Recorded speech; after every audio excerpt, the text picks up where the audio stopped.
Om Swastiastu, perkenalkan saya Gede Dona Putra, absen 6 kelas 11 MIPA 4. Di sini saya akan menjawab pertanyaan nomor 1. Kita perlu dua konsep fisika. Yang pertama adalah hukum kekekalan energi mekanik. Kedua adalah konsep momen inersia. Jadi kita mulai dari analisis hukum kekekalan energi mekanik. Untuk kasus ini kita ambil acuannya adalah garis finish untuk setiap analisis benda sebagai berikut. Yang pertama bola, silinder, dan cincin. E mekanik awal sama dengan E mekanik akhir. E potensial awal plus E potensial awal sama dengan E potensial akhir plus E potensial akhir. MGH plus 0 sama dengan 0 plus mekanik akhir. MGH sama dengan E kinetik. Modal energi setiap benda-benda di atas adalah energi potensialnya, yaitu sebesar MGH. Sekarang kita harus tahu bentuk energi kinetik setiap benda di atas, karena energi MGH inilah yang akan ditukar menjadi energi kinetik. Dan selanjutnya kita dapat mengetahui kecepatan setiap benda di atas. Untuk menjawab pertanyaan balapan ini, mari kita lanjutkan. Karena benda-benda di atas bergelinding, artinya energi kinetik benda-benda di atas adalah gabungan energi kinetik translasi dan energi kinetik rotasinya. Secara matematis dapat ditulis sebagai berikut. E kinetik sama dengan E kinetik translasi plus E kinetik rotasi. Maka MGH sama dengan E kinetik. MGH sama dengan E kinetik translasi plus E kinetik rotasi. Kita tahu bahwa E kinetik translasi sama dengan 1/2 mv2. E kinetik rotasi sama dengan 1/2 W2. W sama dengan V per R. Didapatlah MGH sama dengan E kinetik translasi plus E kinetik rotasi. MGH sama dengan 1/2 mv2 plus setengah VR2. MGH setengah dalam kurung R tambah mv2.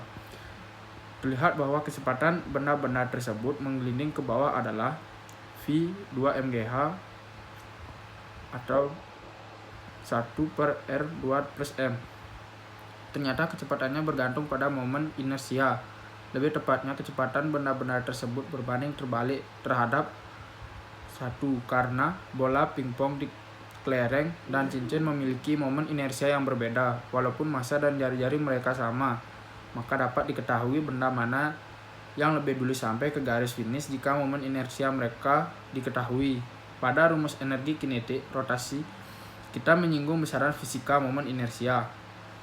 Momen inersia secara sederhana adalah ukuran kemalasan suatu benda untuk rotasi atau berhenti dari rotasinya. Momen inersia kelereng, bola pingpong, dan cincin untuk kasus ini tanpa berkomentar dari mana asalnya adalah 1 kelereng sama dengan 2/5 mr2, 1 bola pingpong 2/3 mr2, cincin mr2. Momen inersia setiap benda di atas dengan massa dan jari-jarinya sama, karena kecepatan benda-benda itu berbanding terbalik terhadap momen inersia. Maka benda yang memiliki kecepatan yang paling besar di setiap titik adalah benda dengan momen inersia yang paling kecil, yaitu kelereng. Secara intuisi, tanpa menurunkan rumus kecepatan benda-benda di atas, kita dapat mengetahui benda mana yang sampai finish duluan, asalkan kita tahu momen inersia setiap benda tersebut. Kelereng memiliki momen inersia yang paling kecil, menunjukkan bahwa kelereng lebih mudah untuk berotasi dan bergelinding dibanding benda-benda lain yang memiliki momen inersia yang lebih besar. Artinya kelereng lebih dulu sampai ke garis finish. Yang kedua ada fluida. Prinsip yang sama seperti sayap pesawat terbang juga diterapkan pada sayap mobil di F1. Namun berbeda dengan pesawat, di mana sayap tersebut menyebabkan gaya angkat. Sayap pada F1 malah membuat terciptanya gaya ke bawah. Prinsip Bernoulli adalah aturan secara fisik yang mengidentifikasikan fungsi sayap. Ketika udara mengalir dengan laju yang berbeda pada dua sisi sayap dan pada jarak yang berbeda, akibat bentuk sayap menyebabkan terciptanya perbedaan tekanan. Tekanan mencoba untuk menyeimbangkan, dan ini menyebabkan sayap mencoba dan bergerak ke arah yang tekanannya lebih rendah. Dua sayap pada mobil F1 secara bersamaan bisa menghasilkan gaya ke bawah pada mobil hingga mencapai 70% karena tingginya presentase inilah sayap merupakan komponen yang sangat penting dari mobil. Dalam menghadapi balapan di sirkuit Monaco yang banyak memiliki tikungan, maka diperlukan downforce yang menekan ban dengan paksa ke bawah lintasan. Hal ini memungkinkan untuk melintas sirkuit yang banyak tikungan yang sangat ketat dengan kecepatan tinggi.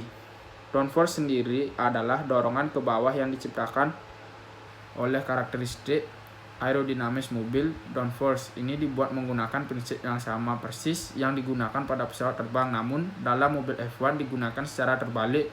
Sama seperti kontur sayap pesawat terbang menciptakan perbedaan dalam tekanan, menghasilkan daya angkat, begitu juga kontur sayap mobil F1 menciptakan perbedaan dalam tekanan, menghasilkan daya tekanan yang kuat.